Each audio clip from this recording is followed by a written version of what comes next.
우리가 마음에 가득한 것이 말이 되어 가지고 입을 통해서 이렇게 나오는데, 그 사람의 말을 들으면 그 사람의 내면의 상태와 또 인격이 어떠한지 우리가 가늠할 수가 있어요. 또 입에서 나온 말이 그 사람의 마음의 모습을 만듭니다.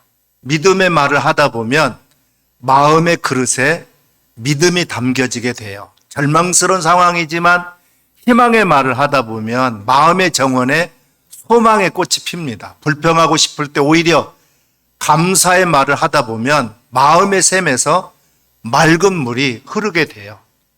말이 신체에도 영향을 끼친다고 합니다. 최근 의학계에서 말이 뇌에 있는 언어 중추신경에 의해서 모든 신경계를 98% 이상 지배하고 다스린다고 그래요. 그래서 언어를 통해서 육체의 변화를 일으키는 언어 치료법까지 생기게 되었습니다.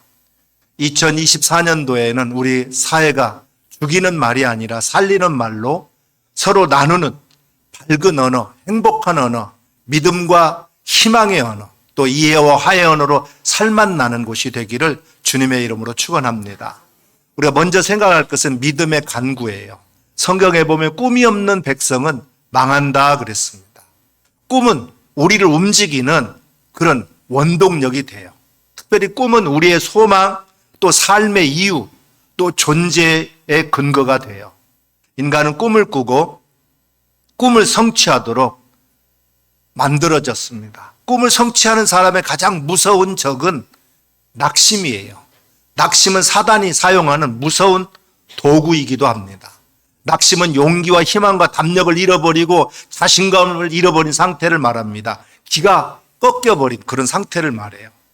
낙심이 꿈을 성취하는 사람의 적이 되는 것은 포기하는 마음 때문에 그래요. 히브리서 12장 3절에 보니까 너희가 피곤하여 낙심하지 않기 위하여 죄인들의 이같이 자기 거역한 일을 참으신 일을 생각하라 그랬어요. 우리는 피곤하면 짜증이 나고 낙심이 돼요. 그럴 때는 이제 우리가 좀 쉴 필요가 있습니다. 인간관계의 갈등을 해결하는 길은 자기에게 거역한 일을 참으신 예수님을 생각하면서 참는 일이에요. 예수님을 생각하면 인내할 수 있는 힘을 얻게 됩니다. 위로를 우리가 받게 돼요. 또 낙심을 이기는 길은 기도하는 거예요. 예수님은 누가복음 18장 1절에 항상 기도하고 낙심하지 말라 그랬어요. 낙심하게 하는 사단의 공격을 이길 수 있는 강력한 도구가 기도예요. 낙심은 꿈을 성취하는 그런 과정에서 누구나 경험합니다. 그래서 낙심 때문에 낙망하지 않도록 해야 돼요. 기도하게 되면 우리가 힘을 얻게 되고 또 낙심을 넉넉하게 우리가 이길 수 있습니다. 기도하는 중에 이로부터 주어지는 능력을 우리가 힘입어야 돼요. 우리 가장 강력한 에너지는 사랑의 에너지입니다. 우리 사랑하게 되면 사실은 모든 것을 이길 수 있어요. 사랑하면 낙심도 넉넉하게 우리가 또 정복할 수 있습니다. 오늘 27절을 같이 한번 읽어보겠습니다. 예수께서 거기에서 떠나가실새 두 맹인이 따라오며 소리질러 이르되 다윗의 자손이여 우리를 불쌍히 여기소서 하더니 그랬어요. 두 맹인이 있었어요. 예수님 당시 유대 사회에서 맹인은 가장 그 밑바닥 계층에 해당되는 사람들입니다. 대부분 거지고 사람들의 냉대 속에서 살려가다 보니까 그들에게 소망이 없어요. 보지 못하는 맹인들은 앞날의 희망이라고 하는 것은 전혀 없는 깜깜한 밤 같은 인생입니다. 그러나 그들이 예수님에 대한 소식을 들었어요. 예수님은 중풍병자를 고치고 12년 동안 혈류병으로 고통당했던 여인도 고치고 또 귀신도 나가고 바람과 바다를 잔잔케 하시고 각종 병든 자들을 예수님께 나가기만 하면 다 나음을 입었다는 소식을 이들이 들었습니다. 마침 그 예수님이 지금 마을에 와서 자신들 앞을 지나간다는 소리를 들었어요. 그들은 곧 움직였습니다. 무리를 따라가면서 소리를 질렀어요. 다윗의 자손이여 우리를 불쌍히 여기소서 소리를 지릅니다. 그들이 어떻게 해서 보지 못했는지 우리는 알지 못하지만 전혀 보이지 않는다라는 것은 어떤 아픔과는 비교할 수 없어요. 세상의 아름다운 걸 보지 못하잖아요. 또 바로 내 앞에 있는 그 위험도 보지 못해요. 그 앞을 보지 못하니까 마음대로 걸을 수도 없고 마음대로 뛸 수도 없어요. 또 하고 싶은 일도 마음껏 할 수가 없습니다. 그만큼 제약이 많아요. 그래 얼마나 답답하고 얼마나 불편했겠어요. 이런 사람에게 희망이 생겼습니다.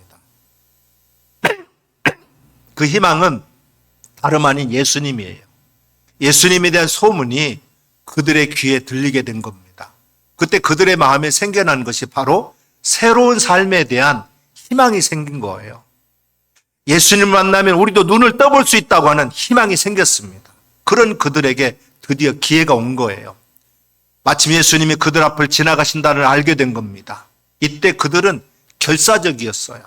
일생일대의 기회를 그들은 결코 놓칠 수가 없었습니다. 무리를 따라가면서 소리를 지릅니다. 다윗의 자손이여 우리를 불쌍히 여기소서. 얼마나 절박했겠어요. 다시 이런 기회가 오지 않을 수도 있습니다. 그러니 지금 아니면 안 됐던 거예요. 주어진 기회를 저들은 놓치지 않고 완전히 붙잡았습니다. 소리를 지르고 부르짖었어요. 다윗의 자손이여 우리를 불쌍히 여기소서 외칩니다. 그들이 말한 것처럼 자기들은 불쌍한 존재예요. 남들 다 보는 거 그들은 보지 못합니다. 그래서 할 수 있는 것도 없어요. 그 당시 그들이 할 수 있는 일은 많은 사람들이 왕래하는 곳에 자리를 잡고 있으면 지나가는 사람들이 불쌍히 여겨가지고 한 푼 두 푼 보태준 돈으로 겨우 목숨만 이어가고 있는 사람들이에요. 그들에게 진정한 의미의 행복은 없어요. 아니 그럴 기회조차도 그들에게는 없었던 겁니다. 하지만 지금은 아니에요. 눈을 뜨고 싶은 그런 소망이 그들에게 간절했습니다. 예수님만 우리를 불쌍히 여겨주신다면 우리도 눈을 떠볼 수 있다고 그들은 믿었어요. 그래서 큰 소리로 외쳤던 거예요. 다윗의 자손이여 우리를 불쌍히 여기소서. 그들은 비록 눈으로 보지는 못했지만 들을 수는 있었어요. 예수님이 수많은 병자들을 고치고 치유했다는 이야기를 들었을 때 이런 일을 하시는 분이라면 그냥 보통 분이 아니라는 거예요. 하나님의 사람, 메시아가 아니고서는 이런 일을 하실 수 없다고 그들은 믿었던 겁니다. 그래서 더욱더 주어진 기회를 놓칠 수가 없었어요. 외치고 또 외칩니다. 그들은 결코 좌절하고만 있지 않았습니다. 그들의 귀는 항상 열려 있었어요. 관심을 가지고 사람들이 하는 이야기들을 들을 수 있었어요. 그 중에 예수님에 대한 이야기를 그들은 허투루 듣지 않았습니다. 마음에 간직했던 거예요. 그리고 그들은 언젠가는 예수님이 우리 앞을 지나가게 될 줄로 믿었어요. 예수님만 만날 수 있다면 우리에게도 꿈 같은 일이 일어날 거라 믿었던 거예요. 그래서 사람들이 지나가면서 하는 소리에 귀를 기울였고 드디어 예수님이 오늘 자기 마을에 지나간다는 걸 알게 되었던 겁니다. 그때 그들은 가만히 있지 않았어요. 온 힘을 다해가지고 다윗의 자손이여 우리를 불쌍히 여기소서. 오늘날 우리는 어떻습니까? 눈도 열렸고 귀도 열려 있어요. 주일마다 이렇게 예배당에 와서 성경 말씀과 설교도 직접 듣습니다. 그러나 이 말씀을 귀담아 듣는 사람들이 그리 많지 않아요. 한쪽 귀로 듣고 한쪽 귀로 흘려버리고 많은 사람들이 많아요. 하나님이 우리들에게 주신 가장 큰 복이 무엇입니까? 물론 우리가 믿음으로 하나님 나라 백성이 된 것이 가장 큰 복이 되겠지만 하나님의 자녀로서 살아가는 우리들에게 주신 큰 복은 바로 다름 아닌 기도입니다. 하나님은 우리들에게 기도할 수 있는 권한을 주셨어요. 아니 아예 명령을 하셨습니다. 기도하라는 거예요. 요한복음 14장 14절을 보세요.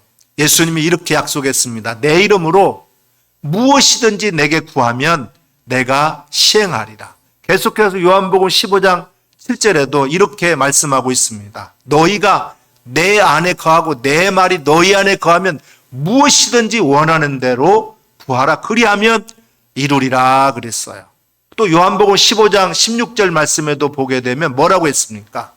너희가 나를 택한 것이 아니요 내가 너희를 택하여 세웠나니 이는 너희로 가서 열매를 맺게 하고 또 너희 열매가 항상 있게 해서 내 이름으로 아버지께 무엇을 구하든지 다 받게 하려 함이라 그랬어요. 우리가 진정 예수님을 믿는 하나님의 백성이라면 당연히 우리가 해야 할 일이 있어요. 그것이 무엇입니까? 바로 기도하는 거예요. 하나님은 우리 보고 좌절하라, 불평하라, 원망하라, 낙심하라 그렇게 말하지 않았어요. 오히려 그 시간에 기도하라는 거예요. 야고보서 5장 16절 말씀에도 보면 의인의 간구는 역사하는 힘이 큼이니라 그랬어요. 여러분 살아가기 힘이 듭니까? 불편한 일이 있습니까? 걱정거리가 있습니까? 아니면 몸이 불편합니까? 답답한 일이 있습니까? 또 마음이 괴롭습니까? 여기 두 맹인처럼 부르짖으세요. 하나님께 구하시기를 바랍니다. 한숨 쉴 게 없어요. 탄식할 거 없습니다. 그 시간에 우리는 기도해야 돼요. 그럼 하나님께서 이루어 주실 줄 믿습니다. 오늘 두 맹인처럼 하나님께 부르짖어서 하나님이 우리를 불쌍히 여기시고 우리를 들어서 응답하시는 귀한 역사가 우리 모두에게 넘쳐날 수 있기를 주님의 이름으로 축원합니다. 우리가 다음으로 생각할 것은 믿음의 역사예요. 알렉산더 대왕이 신하들에게 이렇게 땅을 나눠줄 때가 있었습니다. 공이 많은 장군들에게 이집트, 시리아, 마케도니아가 분배되기 시작했습니다. 왕이 리시마쿠스 장군도 불렀어요. 근데 그는 평소에 왕의 총애를 받는 사람은 아니었습니다. 그래서 그가 아무것도 얻지 못할 거라고 사람들은 생각했어요. 근데 그렇게 생각했던 사람들에게 깜짝 놀란 일이 있습니다. 왕이 물었어요. 리시마쿠스, 그대는 원하는 것이 무엇인가? 사람들은 그가 사소한 것을 구할 줄 알았습니다. 그러나 그에게 담대한 요구에 사람들이 입을 다물지 못했습니다. 소아시아를 주십시오. 왕이 다시 물었어요. 리시마쿠스, 내가 소아시아를 줄 것으로 그대는 믿었는가? 예, 제가 믿습니다. 그렇다면 내가 그대에게 이 소아시아를 주겠네 그랬어요. 그렇게 해서 소아시아의 넓은 땅이 그에게 할당되었던 것입니다. 많은 사람들이 오해하는 게 있어요. 대단한 기적을 일으키려면 큰 믿음이 있어야 된다는 거예요. 그러나 아니에요. 단순한 믿음만 있기만 하면 큰 기적이 우리에게도 일어납니다. 믿음의 대소보다도 더 중요한 것은 진정한 믿음의 유무예요. 믿음이 겨자씨 한 알만큼만 있어도 도무지 상상할 수 없는 일이 우리에게 일어납니다. 믿음이 있는 자는 반드시 기적을 끌어당기는 그런 능력이 나타나요. 제자들의 관심사는 믿음을 더 키우는 거였습니다. 그러나 주님의 관심사는 제자들이 단순히 믿음을 갖는 거였어요. 누가복음 17장 5절 6절에 보면 예수님께서 사도들이 주께 여짜오되 우리에게 믿음을 더하소서 하니 주께서 이르시되 너희에게 겨자씨 한 알만한 믿음이 있더라면 이 뽕나무더러 뿌리가 뽑혀 바다에 심기어라 하였을 것이요 그것이 너희에게 순종하였으리라 그랬어요. 뽕나무가 뿌리째 뽑혀가지고 바다에 심겨진다는 건 소설도 안 나오는 비현실적인 이야기입니다. 그러나 겨자씨 한 알만한 믿음만 있으면 그런 비현실도 현실이 된다라는 거예요. 주님은 믿음이 있느냐고 물으십니다. 아무리 작아도 믿음이 있기만 하면 큰 기적이 일어나기 때문에 그래요. 마가복음 9장 23절에 할 수 있거든이 무슨 말이냐? 믿는 자에게는 능히 하지 못할 일이 없느니라 이렇게 말씀했어요. 우리의 기도가 바뀌어야 됩니다. 믿음을 더해 주시라고 하는 기도가 아니라 그냥 단순한 믿음을 갖게 해달라는 기도를 해야 됩니다. 간질병자 아들을 둔 아버지 외마디가 우리의 기도여야 됩니다. 마가복음 9장 24절에 곧 그 아이의 아버지가 소리질러 이르되 내가 믿나이다 나의 믿음 없는 것을 도와주소서 하더라고 아버지는 외쳤어요. 오늘 본문 28절 30절 말씀입니다. 예수께서 거기서 떠나가실 새 두 맹인이 따라오며 소리질러 이르되 다윗의 자손이여 우리를 불쌍히 여기소서 하더니 예수께서 집에 들어가시며 맹인들이 그에게 나오거늘 예수께서 이르시되 내가 능히 일할 줄을 믿느냐 대답하되 주여 그러하오이다 하니 예수께서 그들의 눈을 만지시며 이르시되 너희 믿음대로 되라 하시니 그 눈들이 밝아진지라 그랬어요. 28절에 맹인들은 목청껏 소리를 지르는데 예수님께서 들은 척도 하지 않고 그냥 어느 집으로 들어가고 말았어요. 이럴 때 맹인들이 얼마나 속이 상했을까요? 맹인들로서는 그 순간 별의별 생각들이 다 들었을 겁니다. 이 순간 우리가 맹인이라서 옷도 남루하고 냄새도 나니까 예수님도 우리를 멸시하는구나, 좋다, 까짓것 장님으로 죽었으면 죽었지 더는 소리 지르지 않겠다, 그런 오기가 발동할 수 있었습니다. 아무튼 예수님께서는 맹인들의 부르짖음도 아랑곳 없이 집으로 들어가셨어요. 근데 예수님 왜 그렇게 하셨을까요? 아마도 저들의 간구함을 더 간절히 하도록 하기 위해서 그렇게 하셨을 겁니다. 그리고 중요한 것은 그들의 믿음을 시험한 거예요. 성경을 살펴보면 하나님이 축복을 베푸시기 전에 항상 그 믿음을 시험해 봤던 걸 볼 수 있어요. 그 시험을 우리가 잘 통과해야 됩니다. 기도에도 하나님이 아무런 응답이 없습니다. 이때 하나님의 무응답을 우리는 거절로 착각하지 말아야 됩니다. 하나님은 그 무응답으로 우리의 믿음을 달아보고 계시는 거예요. 하나님의 무응답은 거절이 아니라 더 가까이 내게 다가오라고 하는 그런 시험이에요. 이때 맹인들은 포기하지 않고 끝까지 따라붙었어요. 따라오며 소리질러 나오거늘 그들은 결코 포기하지 않았습니다. 얼마나 적극적입니까? 예수님께서 들어간 집까지 더듬거리면서 찾아 들어간 거예요. 맹인들이 멸시천대를 받으면서까지 예수님을 만나려고 찾아간 이유가 뭘까요? 더 이상 이 암흑세계에서 비참한 삶을 살고 싶지 않았기 때문입니다. 그리고 그들에게 주어진 기회를 놓칠 수가 없었던 거예요. 더 이상 기회는 없다는 심정으로 살짝 달라붙으려고 했던 것입니다. 맹인들은 그저 예수님이 불쌍히 여기에 주기만 한다면 자기들은 볼 줄로 믿었던 거예요. 눈을 떠서 보게 하여 달라고 구한 게 아닙니다. 단순히 그들은 구했어요. 우리를 불쌍히 여겨 주옵소서. 어찌 보면 예수님이 동문서답을 하는 것 같습니다. 예수님이 물으십니다. 내가 능히 이 일을 할 줄을 믿느냐? 자세한 이야기가 없어요. 상세하게 이야기한 내용이 오늘 본문에 없습니다. 하지만 그대로 뜻이 통해요. 그들은 조금도 지체하지 않고 대답을 합니다. 참으로 땀으로 흙으로 범벅이 되어 숨을 헐떡이면서 예수님 앞에 엎드린 두 맹인이 즉시 합창하듯이 대답했어요. 주여 그러하오이다. 믿습니다. 전적으로 그들은 아멘 신앙이었어요. 다른 말이 없습니다. 그저 능히 이 일을 할 줄을 믿습니다. 그들은 절망적인 상황에서도 포기하지 않았던 거예요. 이유는 구원자 되신 예수님을 지금 이 시간 그들을 만났기 때문입니다. 그리고 그들에게 주님의 역사하심을 기대하는 긍정적인 그런 믿음이 있었어요. 눈을 떠보게 될 줄로 그들은 믿었던 것입니다. 조금 더 의심 없는 확신에 찬 대답이 예수님의 귓전을 때렸던 것입니다.